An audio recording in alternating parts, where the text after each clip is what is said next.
This video is brought to you by Public. Stick around to hear more about the special offer they're providing to the entire Upper Echelon community. Alright, today is yet another TikTok video, and I'm probably a little bit late here. The TikTok ban coverage already made the rounds a couple of weeks ago here on YouTube, but for a couple of reasons, I'm actually a little bit slow right now, so better late than never. Jumping right in, a lot of people most likely have a basic fundamental understanding of what's happening already, but for those that don't, here's a lightning fast summary. The Trump administration attempted to ban TikTok outright in July of 2020. Actually, it's not quite that simple. They attempted to have it divested to another American company, and then it would have a whole bunch of complex different stipulations for how it would operate. But basically, they tried to target TikTok in July of 2020. That effort, though popular to some, was ultimately unsuccessful, leading to a sort of holding pattern as the government figured out what to do next and tried to tape itself back together after a continually devolving string of mistakes. Basically, just another day in the US of A. Still, in the background, ever since that point in time, a few different things have happened. Number one, tensions with China have dramatically risen. I won't go into why, it's not that type of video for the moment, but they have. This means that people are more likely to support something that is seen as adversarial to China, which is not necessarily a bad thing on its face, but certainly not good by default. Number two, general US public sentiment has shifted. According to Pew Research data, roughly 50% of Americans outright support a complete ban of TikTok, while just 22% are opposed to it. For clarity, that's more than twice as many people supporting the government compared to opposing it, which can be rather dangerous. Lastly, number three, after rightly identifying the opportunity that they are presented with, the US government has correctly determined that some kind of legislation must be crafted which will curb the danger presented by services like TikTok should they be weaponized against America by foreign interests.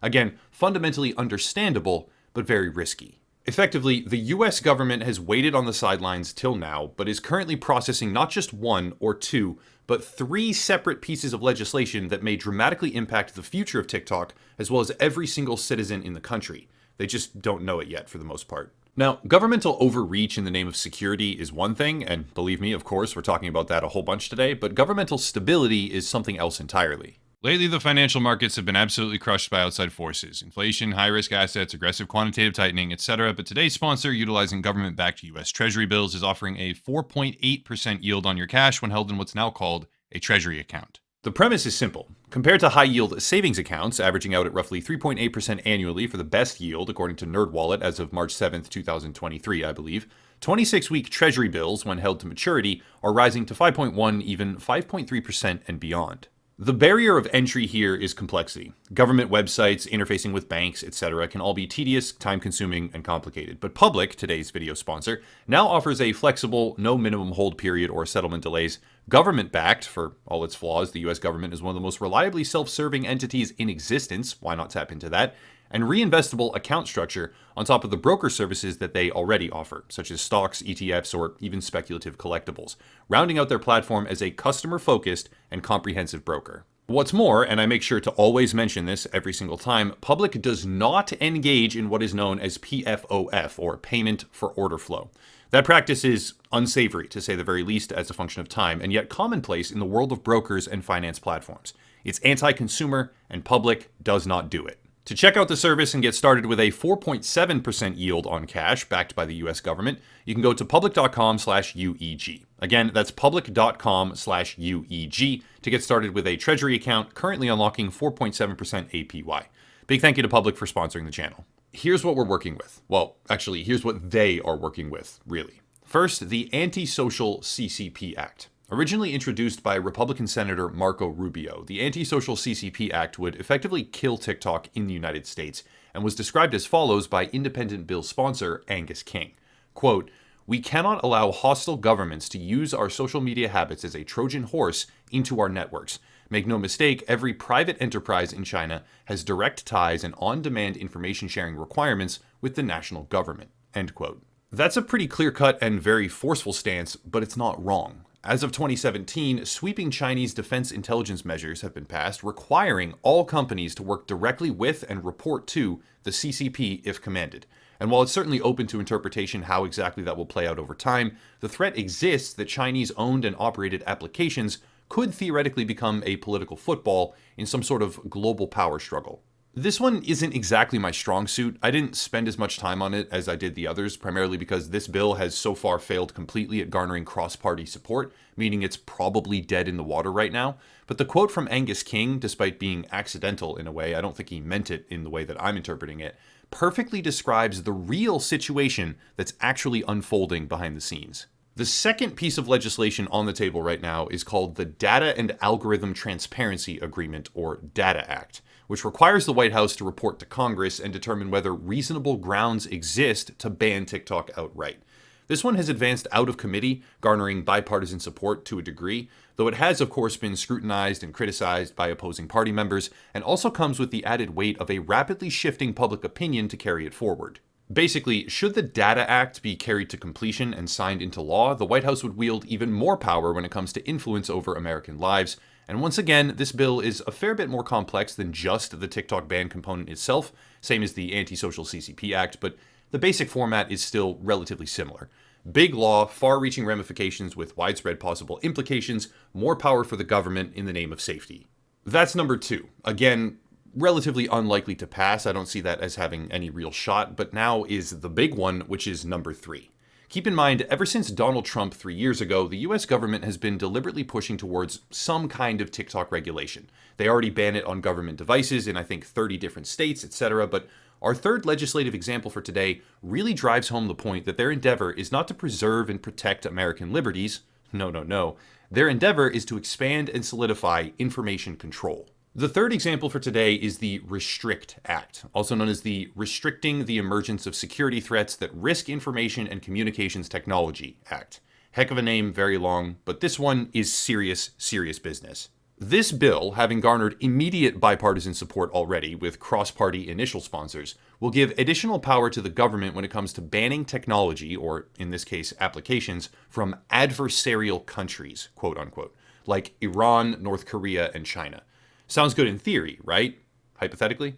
Maybe not so much. The Restrict Act, like pretty much anything the government ever does, or even proposes for that matter, is a massive power grab, and the implications behind it are enormous.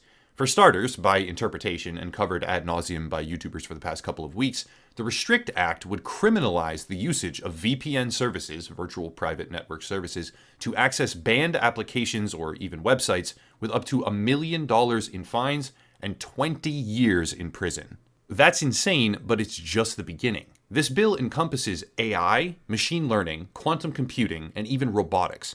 It expands all the way to special interest influence and even attempts to nullify freedom of information requests. It's a long document, but I do have to read just a couple of paragraphs for everyone to get the full picture. Quote, "No person may engage in any transaction or take any other action with intent to evade the provisions of this act or any regulation, order, direction, mitigation measure, prohibition, or other authorization or directive issued thereunder." End quote. Yeah, that's pretty far-reaching. How about this one? Quote, "No person may engage in any conduct prohibited by or contrary to, or refrain from engaging in any conduct required by any regulation, order, direction, mitigation measure, prohibition, or other authorization or directive issued under this act." More language to completely control what you can and cannot see. Here's another interesting part. Quote, "Interfering in or altering the result or reported result of a federal election as determined in coordination with the Attorney General, the Director of National Intelligence, the Secretary of Treasury, and the Federal Election Commission." End quote. That one's interesting because right now I'm working with, this is just a side anecdote here. I'm working with, right now, a team of 5 people to map what we believe is a blue wave political propaganda bot network on Twitter that targeted the 2020 election and seems to be spinning back up for 2024. Does that count as interfering? Does my investigating it count as interfering? Probably not. But does it? Why does the bill contain this stuff? How about this? Quote, "A person who willfully commits, willfully attempts to commit, or willfully conspires to commit, or aids or abets in the commission of an unlawful act described in subsection A shall, upon conviction, be fined not more than $1 million, or if a natural person, may be imprisoned for not more than 20 years or both." End quote.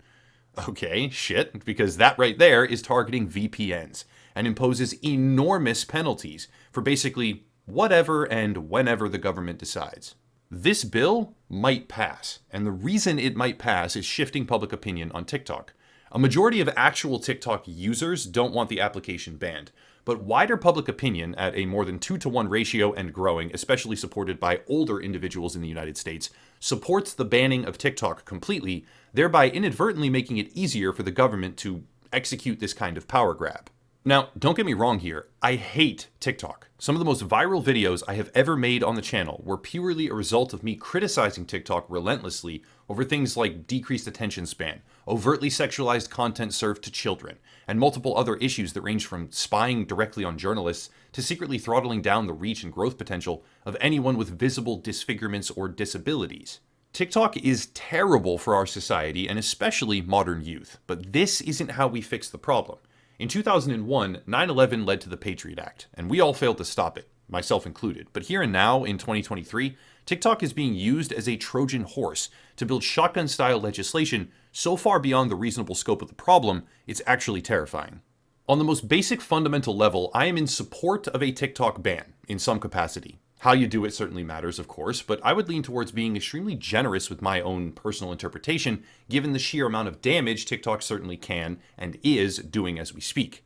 However, layering in provisions that decrease the level of accountability that politicians have, increase the amount of shady financing and lobbyist involvement, and define absolutely insane levels of retribution, is really the best word for it, for anyone who even tries to get around these commandments from on high, well, suffice it to say, that's the wrong way to approach a TikTok ban, yet here we are. TikTok has become a sort of tool. Rising skepticism, ties to the CCP, growing favorability of a general ban, and all of it a perfect storm for the government to step in, corrupt the idea of technological safety, and turn it into technological dystopia, really, with what seems to be this generation's Patriot Act, but worse. Every couple decades, something big happens, and I myself was too young to understand what was even really happening in the aftermath of 9/11, but I'm grown up now, and this is happening clear as day. None of us should ever support these pieces of legislation in their current form, except maybe the anti-social CCP Act, maybe. But that one has the least chance of passing. The real threat is the Restrict Act. It might pass, it increases possible government corruption, decreases your online freedom, restricts your right to access information and hold government accountable, and attaches heavy penalties to anything that goes against governmental order, roping in everything from quantum computing to AI and even election interference, whatever they define that to mean. Crazy times.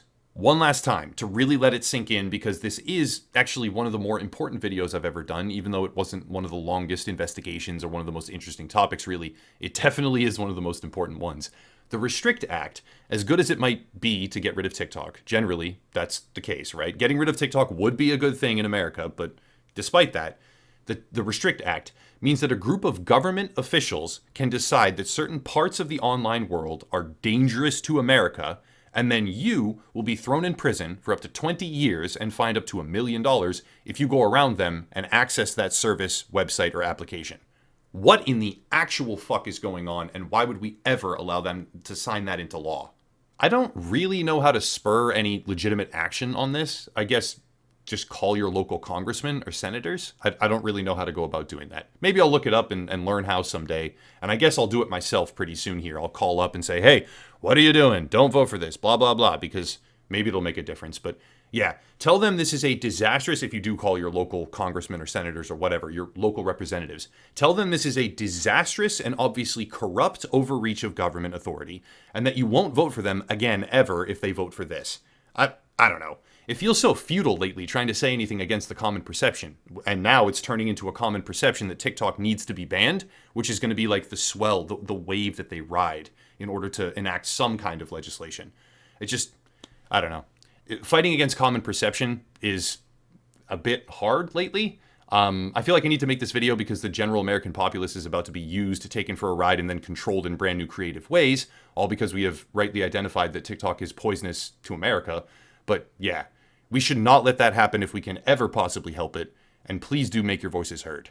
That's it. If you want to support, there are links down below, merchandise, social media, other YouTubers to check out as well, etc., etc. I have some very big projects in the works right now, so please do check out Locals and Patreon if you have any interest.